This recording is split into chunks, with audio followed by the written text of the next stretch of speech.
Je me tourne à nouveau vers vous, Alexander Kéry. Vous faites donc partie de la rédaction de The Kiev Indépendant et un recueil vient de sortir aux éditions au Nouveau Monde qui s'appelle Résistance ukrainienne, carnet de bord de la résistance ukrainienne, qui reprend donc les récits, les témoignages de votre rédaction. C'est une sorte de carnet de bord de votre travail au jour le jour.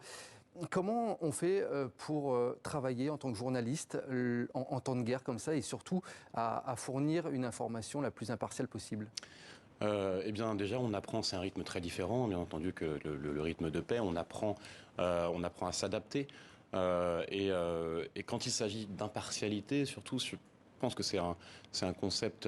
On tend évidemment vers l'objectivité, mais par définition, on est bien entendu du côté, on vit bien entendu du côté ukrainien.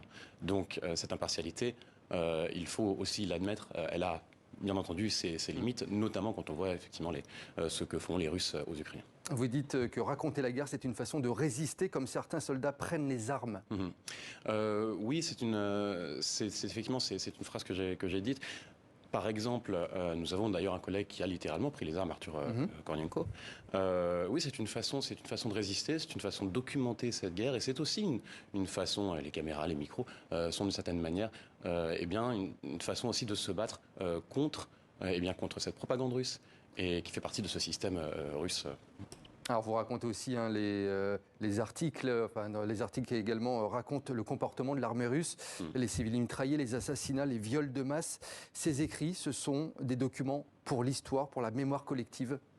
En effet, ce sont des documents pour la mémoire collective, et on espère au fond que ces documents peut-être un jour serviront aussi à juger les responsables devant, qui sait, un tribunal international pour ces crimes de guerre. Vous parlez également dans vos articles de ce qui se passe du côté ukrainien, des éventuelles exactions également du côté ukrainien. Quand on en entend parler, on n'hésite pas à en parler, effectivement. Il y a eu en effet des rapports sur quelques exactions et des vidéos qui ont été montrées notamment de soldats ukrainiens qui tiraient dans les jambes, notamment de certains soldats russes.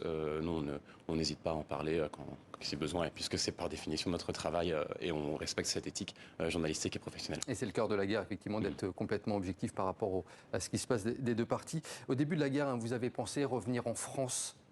Pourquoi ? Alors, au début de la guerre, non, je n'ai pas pensé revenir en France. Au début de la guerre, j'hésitais justement à partir plutôt de Kiev. Je voulais rester en Ukraine, mais l'idée c'était plutôt de partir de Kiev parce que à partir du moment où les Russes commençaient en fait à encercler Kiev, c'était une bataille très très dure après une semaine et demie.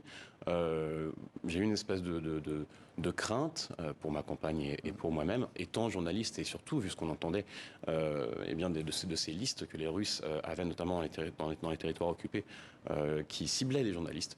C'est pour ça qu'en fait nous sommes partis à Lviv 3 semaines, 1 mois, où on a travaillé aussi pour RSF avec ma compagne, et on est revenu après à Kiev. Mais partir d'Ukraine, non, ça pour le coup, ça n'était pas du tout sur la table. Alors vous parlez dans ce livre et dans les articles de la rédaction également de solidarité, d'entraide, et puis de tout ce qui fait la vie également, même pendant la guerre, l'amour, les mariages et les petits bonheurs du quotidien. Vous dites, concernant vous-même et votre compagne, on s'habitue à tout, même à la guerre. Ma compagne et moi avons même pris un chien, c'est dire.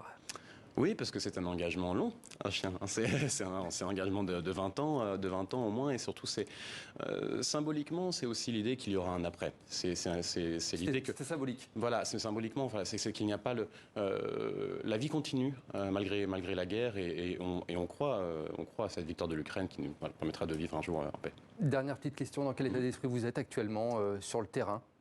Vous sentez le quotidien justement revenir on le vit comment maintenant Sur le terrain, vous savez, on s'habitue à tout. Kiev est devenue une ville presque normale. Je dis presque normale, bien entendu, parce que entre les sirènes, les missiles qu'on peut recevoir à tout moment, on sait très bien que ça n'est pas normal.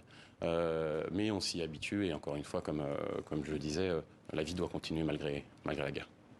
Merci beaucoup d'être venu sur notre plateau pour parler donc de ce livre Carnet de bord de la résistance ukrainienne, qui est donc sorti aux éditions Nouveau Monde. Il est très intéressant puisque c'est vraiment un panorama complet effectivement de tout ce que vous avez vécu, vous et vos collègues sur le terrain. Merci beaucoup d'être venu sur le plateau de 64 minutes.